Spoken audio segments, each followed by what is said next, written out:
Good morning. We learn in the early parts of our Bible, the first parts of our Bible, which is where it ought to be. We learn what it means to be a human. We learn about God's purpose for us. We learn about his created reason for mankind. We learn about what we should be occupying ourselves with during these few brief years. Sometimes I think that we look at these years as nothing more than a test, or we look at them as something that ultimately won't matter, and so we refuse to be very productive with our time. And so we say that the best use of our time is to make money, or the best use of our time is to do hobbies and have fun. But there's a bigger purpose for why God made us. And we learn in those early chapters that God made us to have dominion and to rule the earth, to be those that subdue it and to be those that fill it. God reiterated this purpose after the flood when Noah and his family land on top of Mount Ararat and are told again to fulfill this purpose. So God reiterated it. The psalmist, hundreds of years later, or thousands of years later, reiterates the same point. He says, "Why did you make us? You made us to have dominion." We're a little lower than the angels, but our function and our purpose here is to have dominion.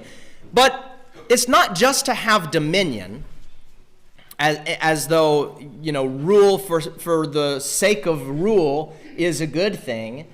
We are told to have a godly dominion.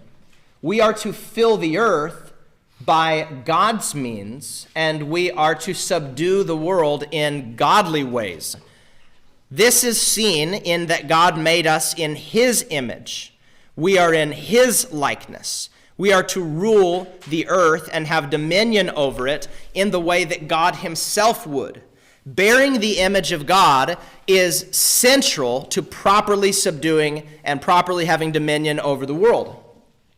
Now, when Jesus came to the world and gave us an example, ultimately left the world and rose and ascended to his throne, he made us, his church, to be his body. And we carry forth this same purpose, to have dominion, to be those that bring about the ultimate reign of Jesus Christ. And one of the things that I've been hitting on as I've been talking about issues related to culture, the broader world, how the church intersects with that, is that Jesus is not just the Lord of this little category over here. Jesus is not Lord of the peripheral. Jesus is Lord of everyone. He's not just the Lord of this building. He's not just the Lord of your little heart. Jesus is the ruler of all, and all nations and all peoples and all things. Every institution is ultimately subject to him. But there's a common sentiment that gets passed through the church. It gets ultimately, it didn't come from the church. It came from the world, and then we just listened to it. But there's a common sentiment that boils down to this, that this world belongs to Satan, and that it's always going to be this way, and so we should just leave it alone. And essentially, though we wouldn't do it physically, go live as the Essenes did, or live as the Amish do, or live as some separatist does. Live out on the outskirts and don't bring the influence, don't bring the change. Kind of a clue to this being the way we think, I read an article just the other day in Christianity Today that said that Christians should not run for local school boards. Thus, the title of the article said, Christians shouldn't run for local school boards. Why? Because they said, well, that's just, that is not the sphere that we're interested in. Our purpose is broader than that. And of course, our purpose is bigger than that. And the ultimate way to bring change is to change hearts. But that doesn't mean that we can't bring change in these ways. And I'm wondering if the attitude is that we shouldn't have Christians on school boards, and if we shouldn't be bringing a Christian flair to our education system, then why would we put our kids in that situation? Why would you have the attitude that it belongs to the pagans and yet send your kids to it? You can't have both of those at the same time. Vodi Bakum said, we must remember, because there's a common sentiment that the child is a missionary. We have Christian parents that have a hard enough time being missionaries, that have a hard enough time being light, let alone a child who's still being molded, still being shaped, and does not have an idea of what it means to be a light. So Vodi Bakum said, we must remember that children are not the missionaries, they are the mission field. And this is certainly what the Bible teaches. I suspect that a passive approach to the world, one that doesn't seek to be involved, has too big of a view of the enemy's kingdom and the enemy's power, and too small a view of God's kingdom.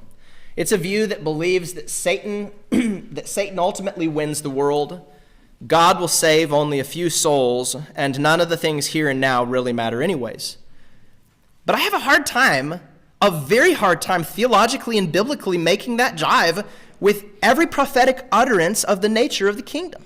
Going all the way back to the book of Daniel, things that Jesus himself said many times in his parables. When Jesus likened the kingdom to leaven, and when he likened it to a mustard seed, and when Daniel likened it to a small stone that's cut out by no human hands, I think that practically we conceive often of the kingdom as though in perpetuity it would remain the size of a mustard seed, or that it would remain invisible like leaven, or that it would always be this little stone that nobody will find and perhaps they could trip over. But the point of those stories is that the kingdom works in this way. It begins invisibly, but it grows to a size that's so big that Daniel says all nations and all kings and all peoples will stream to it, because this small stone grew up to be a mountain that overshadowed all the kingdoms of the world. That's not speaking of this little peripheral entity that people could miss. It's very obvious. It's a central feature. Jesus said that it's like leaven in that it is invisible. And you can only put a little bit into a loaf, but what does it do to the loaf? It works its way through the entirety of the loaf. The world is the loaf. Jesus and his word and the work of the church is to be the leaven. Jesus said that his kingdom is like a mustard seed. And I'll just show you. Right here. Can y'all see the mustard seed? Does anybody see it? It's up there. It's taped. It's taped to my Bible. That's a mustard seed. Now, it doesn't stay like that. If you've ever seen a mustard tree in its full maturity, they're massive. Jesus said the kingdom is like that. The world is the garden. The kingdom begins as a mustard seed, the smallest of the seeds.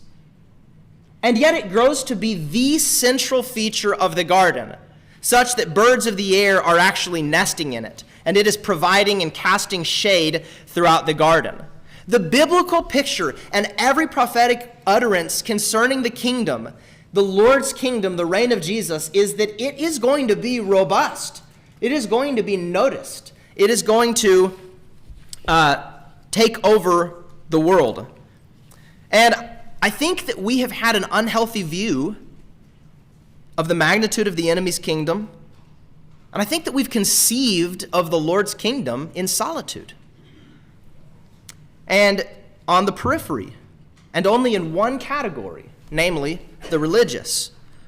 But this morning, my message is to this church, to every church. Recently, I spoke to the nations.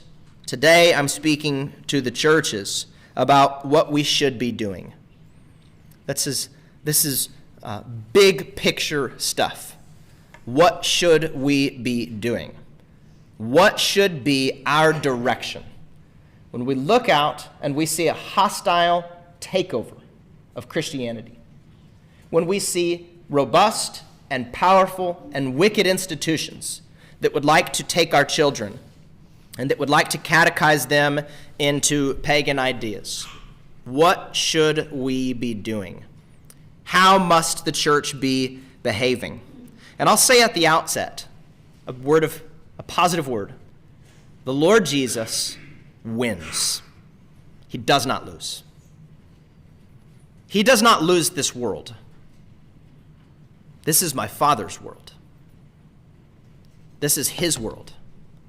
This is his creation. These are his people. And we are here and we're called to a purpose that is in tune with that and in line with that, and that does not measure ourselves logistically up against the nations by way of number or by way of physical prowess or by human tactics, things that we know ultimately will fail. But we do have a purpose, and Jesus will win. He does not lose. Jesus is not stoic. He is not passive. He is not outside of it all. He's right in the center, upholding this very universe by his power, seated on his throne, ruling the nations. He's active and he's present, and he bids his church, his body, to be a part of it. So I want you to turn with me to Psalm 127. Psalm 127. It's only 5 verses, so let me read this. Unless the Lord builds the house, those who build it labor in vain. Unless the Lord watches over the city, the watchman stays awake in vain. It is in vain that you rise up early and go late to rest, eating the bread of anxious toil, for he gives to his beloved sleep. Behold, children are a heritage from the Lord, the fruit of the womb a reward. Like arrows in the hand of a warrior are the children of one's youth.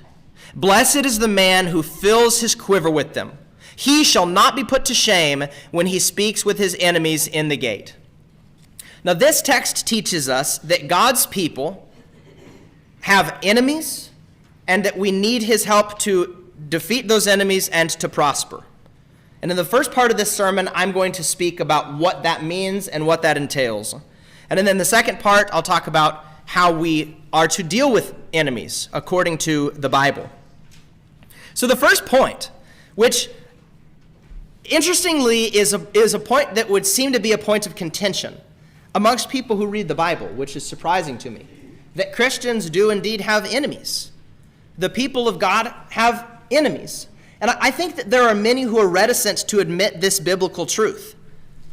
And the way that I know that we're reticent to admit that we have enemies is that we've made the entirety of the Christian faith more about how the world perceives us rather than our faithfulness and our holiness before God. In other words, we've made it more about how do I posture myself so that they're not mad at me? How do I posture myself so that the world approves of me?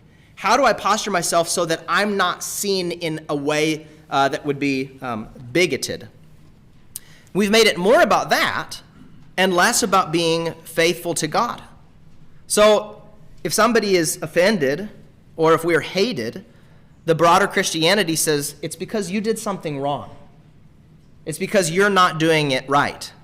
And I think that ultimately that kind of Christianity leads Christians to second guess their stance on biblical issues.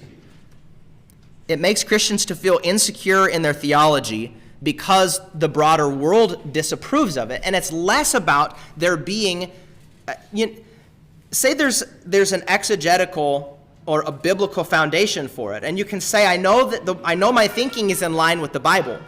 But this makes that less the concern and it more about the world saying you're unloving, you're intolerant, you are bigoted. The world is going to use these terms. We just have to accept that. But I want this message to be a reminder that we do have enemies, that it's okay to have enemies, and that God actually gives us advice regarding our enemies. And I think that third point is very important, and we'll look at that in a moment. But first of all, that there are enemies is a biblical reality. There hasn't been a time in history when the people of God didn't have enemies. Verse 1 of this psalm says that there's a watchman over the city. What is he doing? Is he getting up to watch the sunrise? Is he looking out at the beautiful view? No. What does a watchman do? A watchman watches for enemies. That's his purpose. And what's interesting is verse 1 of Psalm 127 is actually arguing that the watchman should be working in tandem with the Lord in looking out for this. He says, unless the Lord is the one watching over the city, then your watchman is ultimately doing so in vain. There's no purpose. But he's saying the looking out for and the watching for and the expectation of the enemies is a work that will be in tandem between God the Father and the man of God. That's what it is teaching. Later in the psalm, in verses 4 and 5, he mentions arrows, a quiver full of arrows, and he specifically mentions enemies. He says so at the end. He mentions enemies. Jesus himself often spoke about our enemies, didn't he? In fact, listen to what he said. In Matthew 10:34, he says, "Do not think that I have come to bring peace to the earth. I've not come to bring peace, but a sword. For I have come to set a man against his father, and a daughter against her mother, and a daughter-in-law against her mother-in-law, and a person's enemies will be those of his own household." It's interesting to me that Jesus says, my purpose will directly create these enemies. My purpose will create these enemies, but they won't be national enemies. That's not the big picture. It will be such that there will be enemies even within households. So the point is, the Bible reiterates this over and over and over again. So don't feel guilty because somebody dislikes your theology. Don't feel mistaken because the broader world is looking at you as a bigot. But there is an important point. Robert Cardinal Sarah said Jesus did not call us to have no enemies. He called us to love our enemies. We do have enemies. And there is a way that God wants us to relate to them and to deal with them. He didn't call us to have no enemies. By the standing we take, we will make enemies. But what do we do with them? We love them. And we deal with them in a way that the world does not. So here's the question, and this is an important and a very significant question. How do we both love our enemies and defeat them? Isn't that the question? There are enemies. And ultimately, enemies are to be defeated. How do you love your enemy and defeat them? The picture in Psalm 127 is of an encroaching enemy that is working its way toward this city, and it comes all the way to the gates. There's so much in this psalm about what we are to be doing and how we're to deal with them. But I'll say this, that if we allow the enemies of God to run roughshod over the people of God and over the innocent parties who do not yet have a voice, if we allow them to run roughshod, we do not love our enemies. You do not love someone when you allow them to do wicked things.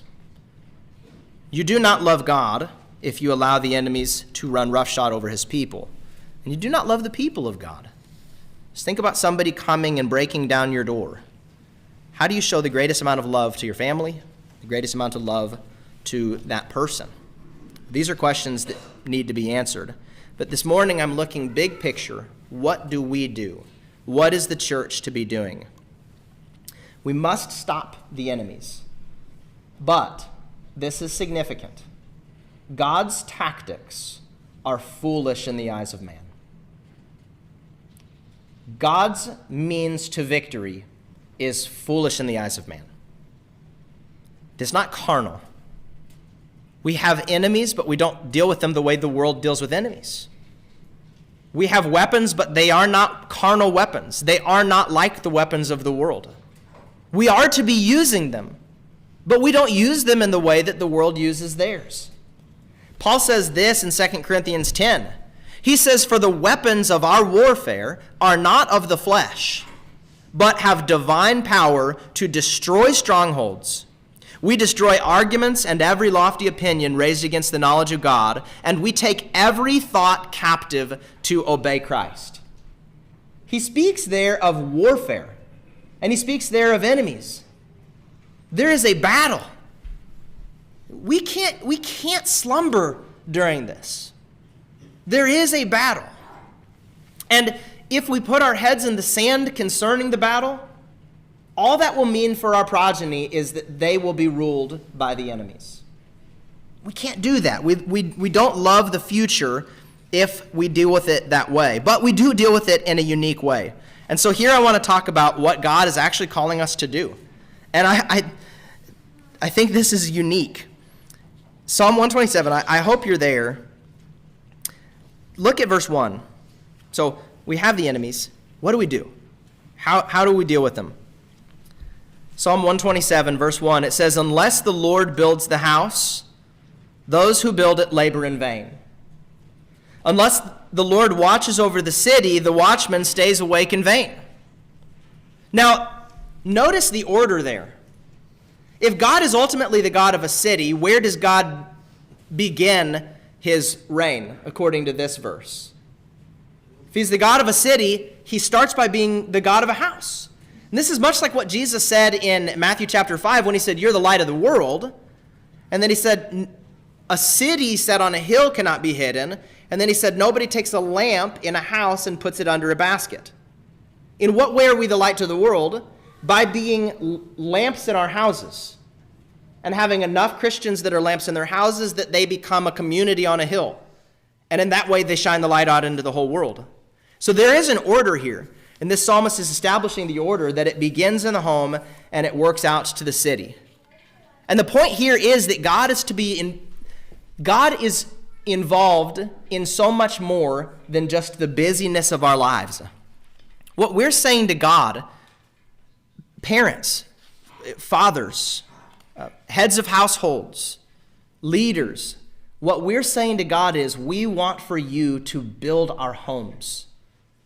God, we want for you to be the builder of our homes. This part of our life that we would say is more important than anything else, God, we want for you to build it. And we want for you to be the watcher over our city.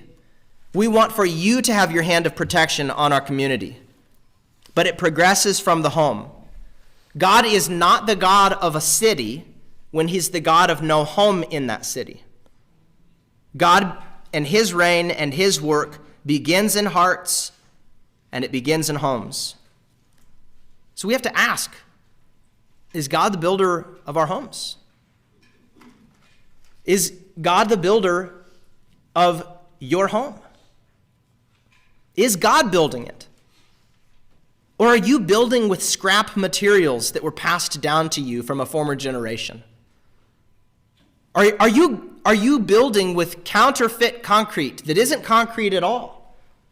That are blocks that you got from a world with its secular ideals? Think about the ideas that we have today concerning and regarding parenting. Think about the therapy world and the kinds of things that are promoted there. The questions we have to ask is God building our home?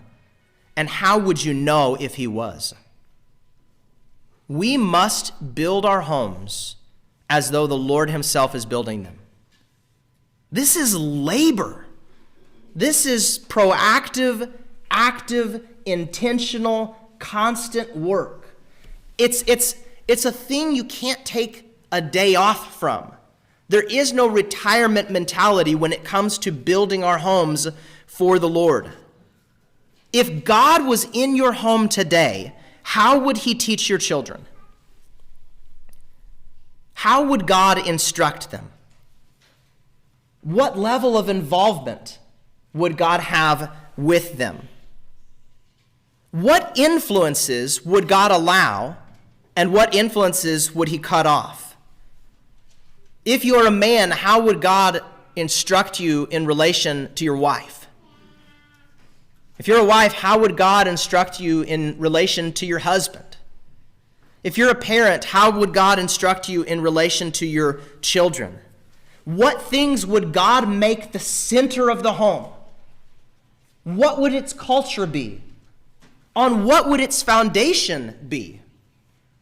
What would be the things that would be spoken about and talked about if God was really the builder of the home?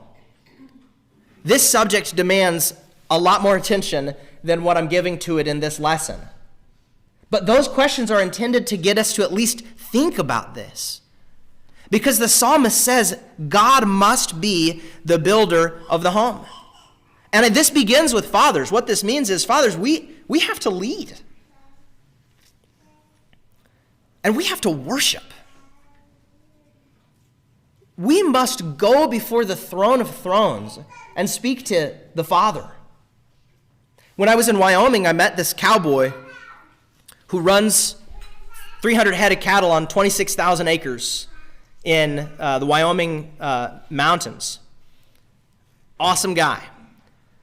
I kept telling him he's the real-life John Wayne. And I was talking with him, and he said something that I thought was really interesting.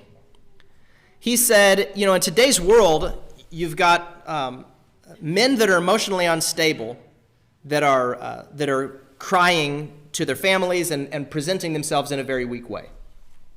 He said it should be that women and children are crying to to the father and the husband, and the father is crying to the Father in heaven.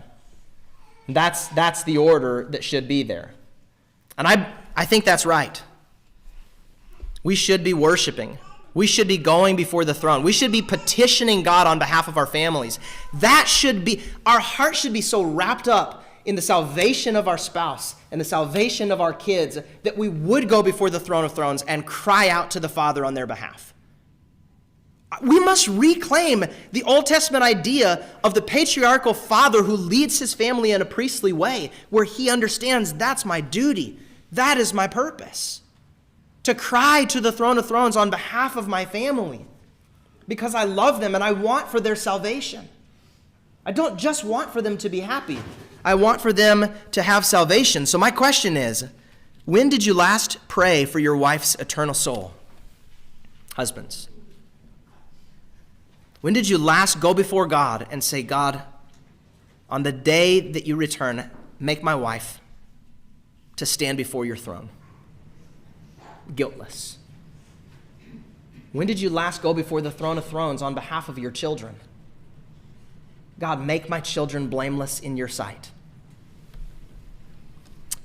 We must not abdicate our God-given responsibilities. And when that's been done, notice that there's this obvious flow into the city. When God is the God of homes, it just works itself out. God's not unconcerned with the city, but his concern with the city begins in the home, and it flows out to the community at large. Such homes have an effect on the city in such a way that God becomes ultimately the watcher of that city. This psalm, if nothing else, is at least establishing that God would be interested and God would care for the city in such a way that he would stand next to the watchman of the city and be a watcher with him. But it begins in the home. Now, here's the practical question. This is my big theology on this that I've been working toward for really a long time, but I'm just... And I mentioned it, I think, in passing in a Bible class recently, but I'm going to bring it here because I think this is what the church needs to be doing. I don't just think it. This is what the psalm is saying. How do we have such a profound godly building in our home that it would actually affect the city, and then the city would become God's? How does that happen? Church, the answer is in verses 3, 4, and 5. And it can't be missed. He says, the Lord must build the home. The Lord must be the watcher of the city. And then he says, behold. This is a Hebrew idiom that is meant to get your attention. We don't say behold very often in our English language. But it's a Hebrew idiom that says, listen up. What do you mean, God to build the home and God to watch the city? He says, behold, children are a heritage from the Lord, the fruit of the womb a reward. Like arrows in the hand of a warrior are the children of one's youth. Blessed is the man who fills his quiver with them. He shall not be put to shame when he speaks with his enemies at the gate. What is the direct work of God to make us to stand before our enemies and not be defeated?